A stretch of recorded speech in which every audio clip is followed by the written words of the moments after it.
Hey, what is going on, guys? Welcome back to the channel. And we just got some absolutely massive news from Dana White. He just announced the headliners for the next 3 pay-per-views.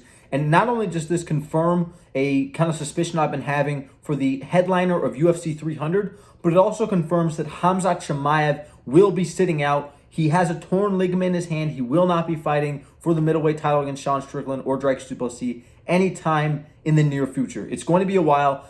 Sean Strickland likes to stay active. Dricus Duplessis likes to stay active. Dricus fought at UFC 285. Then he fought at UFC 290. Now he's fighting at UFC 297. And I understand the 7 cards, the 7 pay-per-views. But he's tried to stay active. He was originally supposed to fight Israel Adesanya at UFC 293, but then it kind of got flipped on its head when, he injured his foot, and then it got even worse when he fought Robert Whittaker. Either way, that fight could have been made at a different time, but, Dana White was mad at dricus, made the Sean Strickland fight, gave Sean Strickland an undeserved title shot. Sean Strickland wins, and the rest is history. You know what I mean? But let's kind of break down this news. I'm going to go over and react to all 3 fights that were announced. I'm going to give my reactions to the fights. I'm going to give my actual early predictions for the fights, and I'm kind of going to discuss the nature of the fights, what's actually going on, and my overall opinion on them. I'm also going to discuss some other unrelated factors, but let's get into it. So the first fight that was announced was dricus Duplessis versus Sean Strickland at UFC 297, the first pay-per-view of the year, and it's in Canada. And, I mean, dude, a lot of YouTubers have talked about this. The roller coaster of emotions for the Canadian fans. They were talking about Juliana Pena versus Raquel Pennington, and then Mayra Buena Silva in a title shot, and then, maybe, Islam Makhachev versus, Charles Oliveira on, short notice, I guess. Quick turnaround for Makhachev, quick turnaround for Oliveira. Even though he didn't fight, he still had a full training camp, at least to my knowledge. And, now they're getting, Sean Strickland versus dricus Duplessis. This is a fight I did not believe was going to happen. I thought the UFC was going to wait till Khamzat Chimaev was healed up, wait till he was recovered, and then they were going to do that fight with Khamzat. Because Dana White has clearly showed he's pissed off at dricus. He's clearly shown, he's talked about this multiple times. He's been very adamant that dricus Duplessis missed his chance. He missed his shot. He is not getting a title shot no matter what. It's going to be Israel Adesanya, it's going to be Khamzat Chimaev, or it's going to be someone else. He's like the 3rd or 4th option down the line. Dana White was very adamant about that. So it's honestly crazy that he switched up so quickly, and now, Sean Strickland versus dricus Duplessis is the next fight. But honestly, what I think happens is they go, Khamzat Chimaev is one of the biggest stars in MMA easily right now. Even when he's not fighting, Khamzat Chimaev is easily one of the biggest stars. I hate to get into this, but look at the guy's social media numbers. Look at the kind of interaction he gets. Look at the kind of publicity and the network that he has. Khamzat Chimaev is easily one of the most viral fighters, I guess I could say. Viral is the word. And he's an incredibly viral fighter. He's got incredible star power, and if he wins a title, if Khamzat Chimaev becomes a champion, he's going to be an absolute pay-per-view megastar. You know what I mean? This guy's going to be pulling a million pay-per-views. He's good on the mic. He puts on incredible fights. He's always in exciting fights, and he's always looking for the finish. He's exactly what fans want, and even more. You know what I mean? He's a promoter's wet dream, is what I would call him. And he's injured. He tore his ligament in his wrist or whatever. Early in this fight with Kamaru Usman. And I think Dana White was going, why don't we just throw dricus in a title shot now? Maybe he loses, maybe he wins, whatever. No matter what, we get Khamzat Chimaev in a title shot after he's fully recovered. We don't have to risk it. We don't have to risk bringing Khamzat Chimaev in quickly. He's still going to be a star if we wait. We're still going to put him in a title shot next fight. Maybe he will fight a contender next fight, but you know what I mean? I think that that Dana White in the UFC is trying to save Khamzat Chimaev. Not really save him like he's in any type of danger, but just kind of save him from being in any type of, not less than perfect situation for him getting his middleweight title shot. And we've all been awaiting it. But as for the fight, Sean Strickland versus dricus Duplessis, I absolutely cannot wait for this. This is an absolute banger. This is a definition of an absolute banger. I cannot wait for this. This is not the biggest fight in terms of the biggest name. This isn't an Alex Pereira versus Israel Adesanya. You know what I mean? This isn't the biggest fight in terms of name value, but in terms of skill, this is such a compelling matchup. And I've always talked about this. I think the UFC needs to be a meritocracy. It's never been a meritocracy. It's always been based on who's the biggest pay-per-view draw. I mean, you got Conor McGregor literally in talks Dana White saying, if Conor McGregor beats one fighter, he's getting a title shot. Even though he's literally, lost his last 2 fights, both in brutal fashion, and, he gets one win over Michael Chandler. I guarantee you, if he gets a win over Michael Chandler, he's going to be throwing in a title shot. Whether it's welterweight or lightweight, he's going to be putting a title shot. So the UFC's never really been a meritocracy, and that's what I was talking about. Hamza Chimaev arguably getting a title shot over a win over Paulo Costa versus Dricus Duplessis, absolutely ragdolling and dismantling a guy like Robert Whittaker and still not getting a title shot. I was like, this is ridiculous. I believe it should be a meritocracy, and I guess, Dana White screwed up because the meritocracy is playing out, and Dricus Duplessis is getting his middleweight title shot. Well-deserved, much deserved. Of course, I would have preferred an Adesanya fight. There was the build-up there. You know what I mean? I talked about how I don't like the whole racial aspect of it. I find that to be incredibly corny, incredibly silly. But in terms of the interest of the fight, that fight was so interesting. I don't feel the same way about this fight. Not as much, but this fight is such a banger. I mean, the skill sets between these two guys. Dricus Duplessis, he's always marching forward. He literally has, he has that kind of Cody Durden mindset. He has that kind of like mindset. The guy that just the guy that just knocked out Gabriel Bonfim, Saturday night. He kind of has that mindset where I'm gonna march you down, and I basically just don't care. I'm gonna march you down. I'm gonna eat a shot to land two, and I'm gonna march you down. I'm gonna beat you. I'm going to break you. No matter what, I'm going to break you. He can literally. Dricus Duplessis is the type of guy to get dominated for 5 rounds straight, and then in the 5th round, he just breaks you with one shot. You know what I mean? And he'll be losing fights. He was literally getting dominated by Derek Brunson in the 1st round. But, suddenly against Robert Whittaker, he got that nose surgery. That nose surgery suddenly changed his entire skill set. Because Dricus Duplessis gets the nose surgery, fights Robert Whittaker, and essentially just ragdolls him. At no moment in this fight was I even remotely scared for Dricus. He gets taken down one time. Who really cares?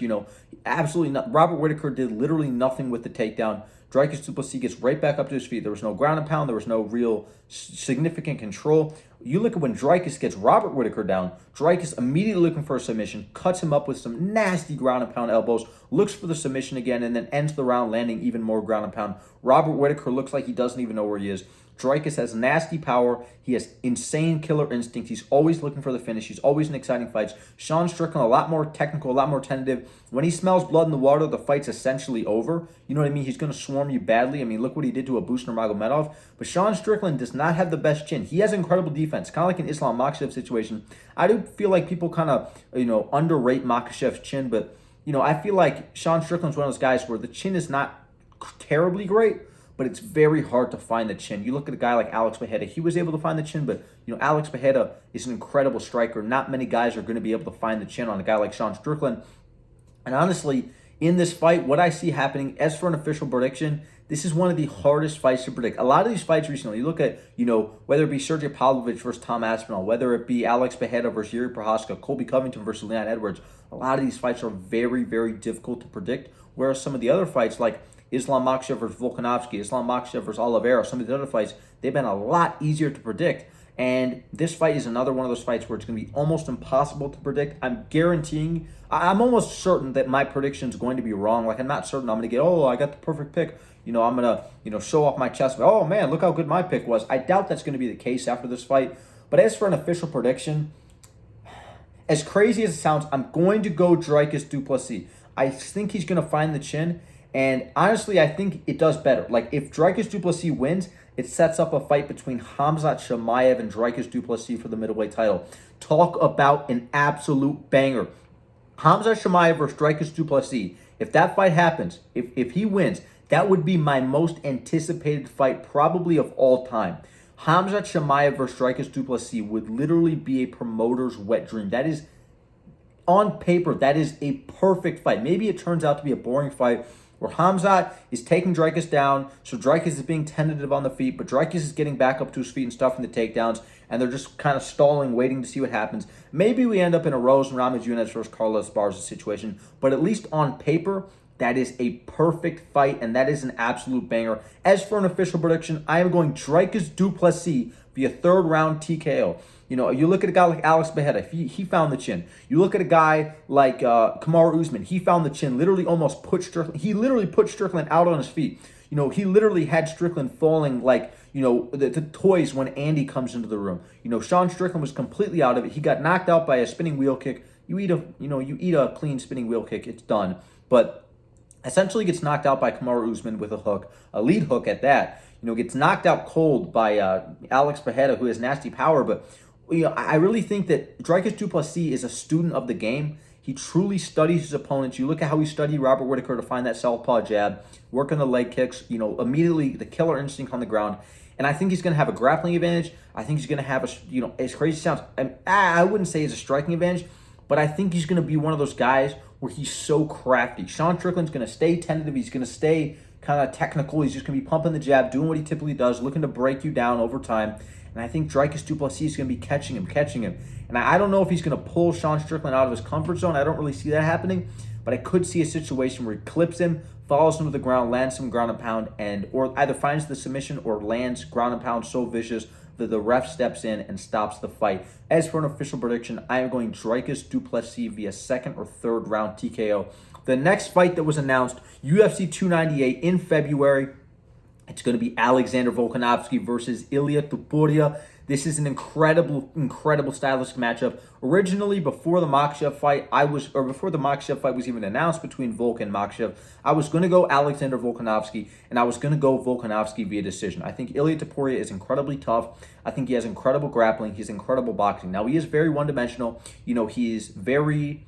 As far as on the feet, he's one-dimensional. He's very much a boxer. Not as much as a Sergey Pavlovich kind of guy who doesn't throw any kicks, but I honestly, I can see a situation where, where Volkanovski is kind of able to pick apart Ilia Tupuria's holes in his game, where Ilia Tupuria is, kind of flat-footed, and Volkanovski's landing those inside leg kicks, landing the outside leg kicks, switching stances, jabbing, and kind of using his speed advantage, things like that. But I'm going Ilia Tupuria in this fight.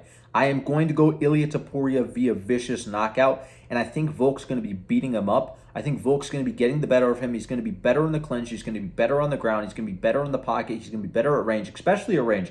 Volkanovski can try to fight it. He's going to try to fight this fight, in my opinion, at range, using his far superior footwork to try to dance around Ilia Tupuria, kind of like how he did to Max Holloway.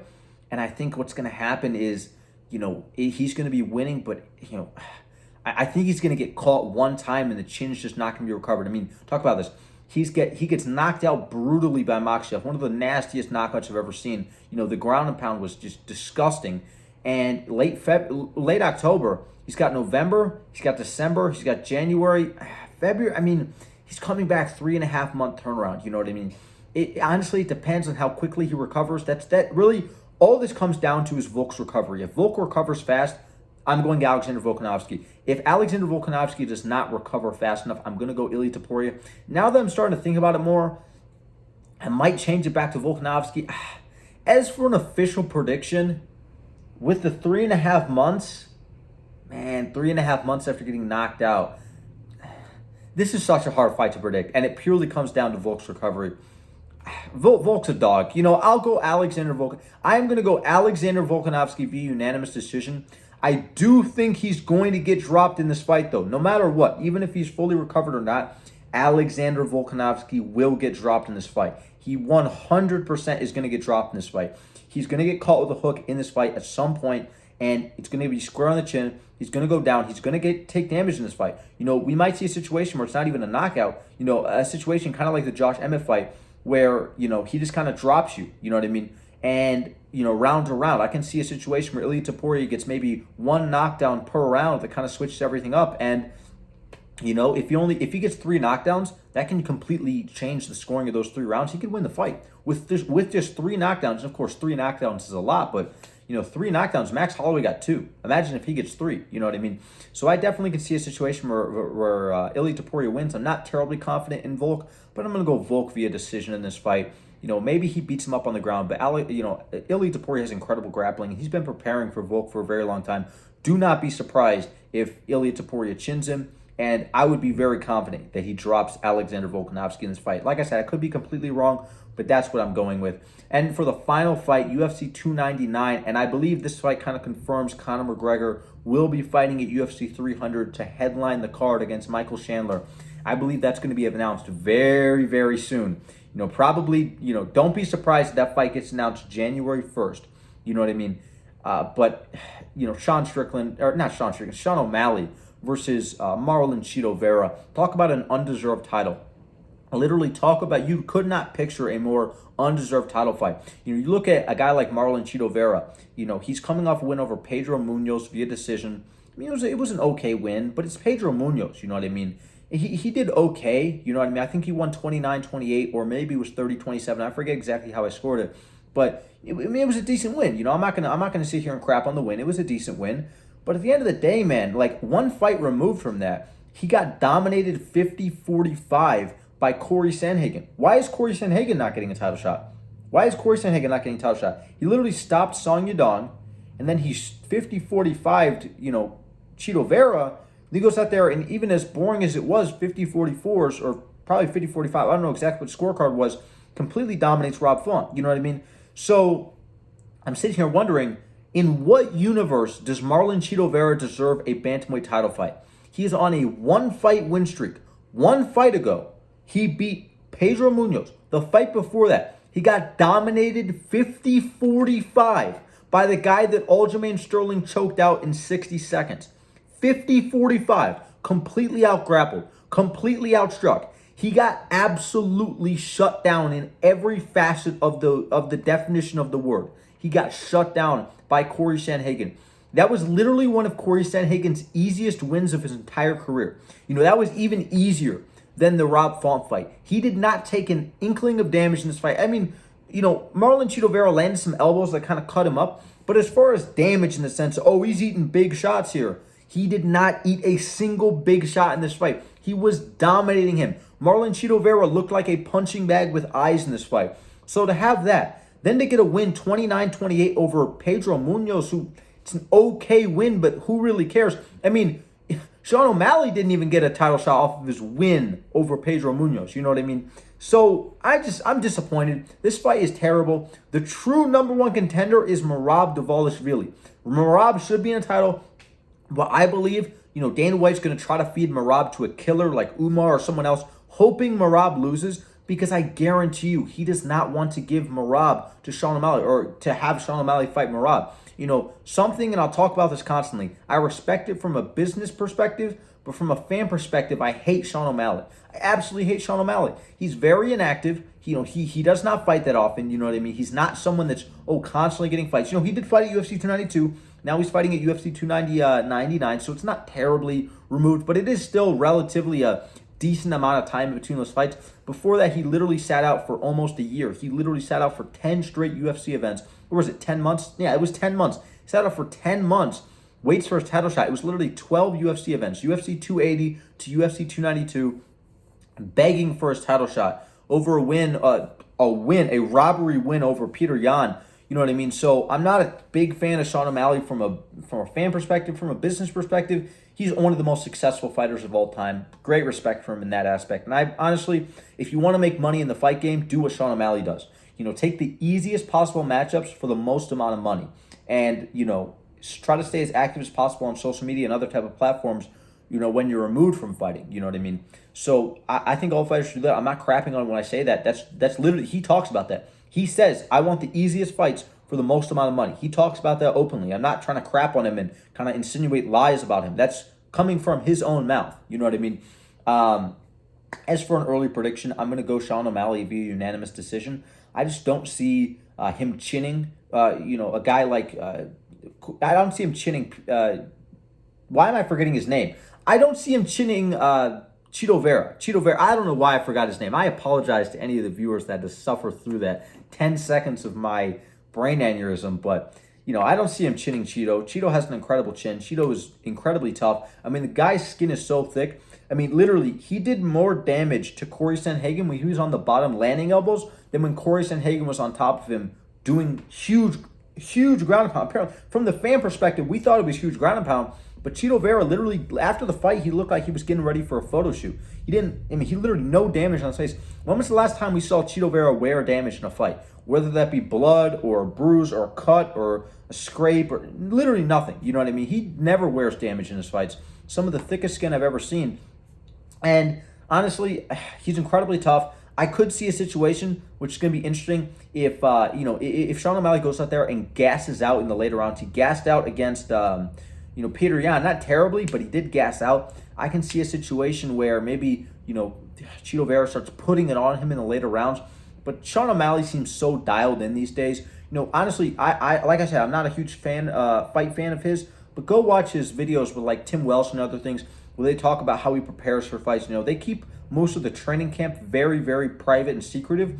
But as far as some of the healthy things he does, as far as sleep and other things, red light therapy, Sean O'Malley's absolutely dialed in. And I mean, I just see him going out there, kind of just piecing them apart, picking them up, just kind of picking at him from range, not doing a ton of damage. I don't think he's going to try to really look for the finish in this fight. I think he knows that. And I don't think this fight's going to be as exciting as people think it's going to be. I don't think this fight is going to... I think on paper, you know, Dana White and Sean O'Malley are going to try to sell it as, oh, we have bad blood. He finished me last time. Pause. But honestly, at the end of the day, I kind of see a situation where Sean O'Malley wins this via decision, and it's kind of a low-activity kind of fight where he just kind of lands the jab, lands the right hand, and then maybe switches stances, lands a couple inside leg kicks. You know, just kind of keeps Chito Vera in neutral, the same way Corey Sandhagen did. Corey Sandhagen put out a kind of blueprint on how to beat Chito Vera, and Chito Vera didn't really show any incredible changes in his game when he fought Pedro Munoz. Pedro Munoz is just a much more manageable matchup for him than a guy like, Corey Sandhagen. So honestly, I think he's going to do the same thing Corey Sandhagen did. Maybe he's going to see we're going to see some grappling implemented from a guy like Sean O'Malley, but I think mostly it's going to be striking. I think that maybe he's even the superior striker to a guy like Corey Sandhagen. I think we're going to see a lot of teeps, a lot of jabs, and a lot of inside leg kicks. Not the most exciting fight, but I could be wrong. This could be the greatest barn burner, Gilbert Burns, Hamza Chimaev fight we've ever seen. Let me know what you guys think down below in the comments. And don't forget to leave a like, subscribe. Don't forget to turn on notifications. And, I will see you guys on the next one. Thank you so much for watching. Peace.